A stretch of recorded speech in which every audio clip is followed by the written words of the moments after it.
Hi everybody, it's Mr. Magic here. I'm back with a second box of Kamigawa Neon Dynasty, the collector boosters. I'm really liking these collector boosters. I know that they are definitely on the expensive side, but I think I'm walking away with less draft chaff. I'm consolidating the value of the box into a much smaller group of rare cards, of foils and borderless and alternate art. And so for me as a collector, as someone who uh,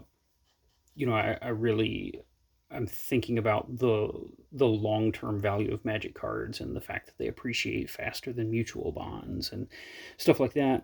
Well, this seems like a good play, but at the same time, I'm really liking the things that I'm seeing from Kamigawa Neon Dynasty as a player, and uh, I'm just so excited about this set, and I'm eager to hear from you guys. What's your favorite card in the set? What's your least favorite card in the set?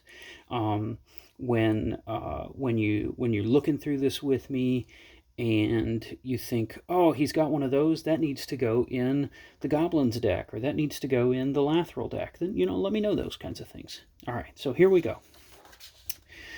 Starting things off with Buy Box Satoru Yumizawa. Really love the art on this card, and I'm really thinking about, I've got a Mirko Vosk mill deck that I can't even remember if I've shown you guys, but I'm really thinking about changing that up and making Satoru the commander of that deck, and then just ninjutsu all of these mill-tastic creatures onto the battlefield. So, but moving forward, Research Thief, Release to Memory, Tanuki Transplanter, one with the Kami, Smoke Spirits Aid, Access Denied, Akai Battle Squad, Concord with the Kami,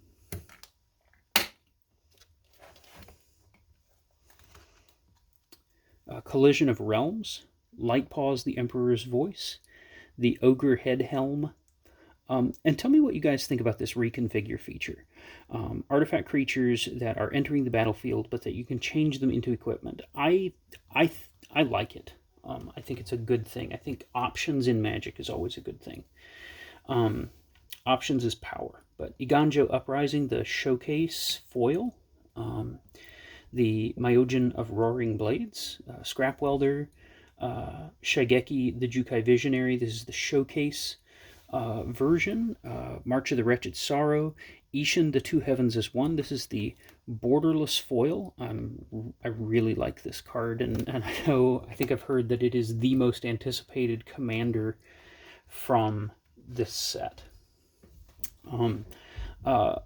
Risona, the Asari commander, March of the Otherworldly Light, Iganjo Uprising, Mindlink Mech. A lot of shenanigans I'm hearing can be got up to with Mindlink Mech. I have the borderless version, borderless foil down here as well.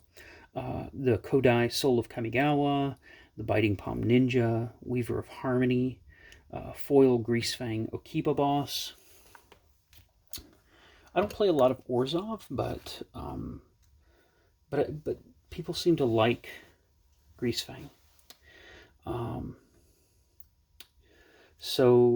Tribute to Hirobi, Otawara, the Soaring City, Mukotai, the Soul Ripper, Restoration of Iganjo, Hedsuki, the Devouring Chaos, Goro Goro, the Disciple of Ryusi, Invoke the Ancients, Greasefang Okiba Boss, Surge Hacker Mech,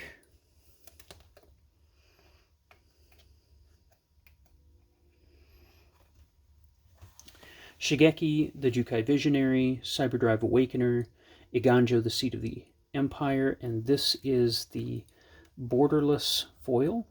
Excited about that. It's a great card. Kami of Transience, Tribute to Hirobi, the Sokenzan Crucible of Defiance, Thundering Raiju, Bosaiju Who Endures. This is the showcase borderless version of that. March of the Otherworldly Light, Showcase Reality Chip, Teachings of the Kirin, Hinata the Dawn Crowned. I think this is a very exciting card.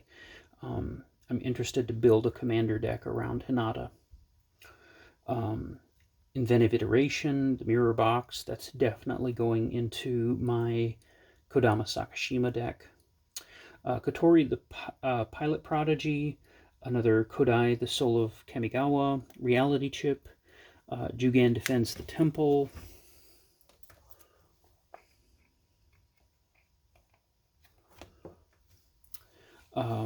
Nashi the Moon Sage's Scion, Atushi the Blazing Sky, Nashi the Moon, the showcase version of Nashi the Moon Sage, Kodama of the West Tree, this is borderless, and Kodama of the West Tree, this is the foil.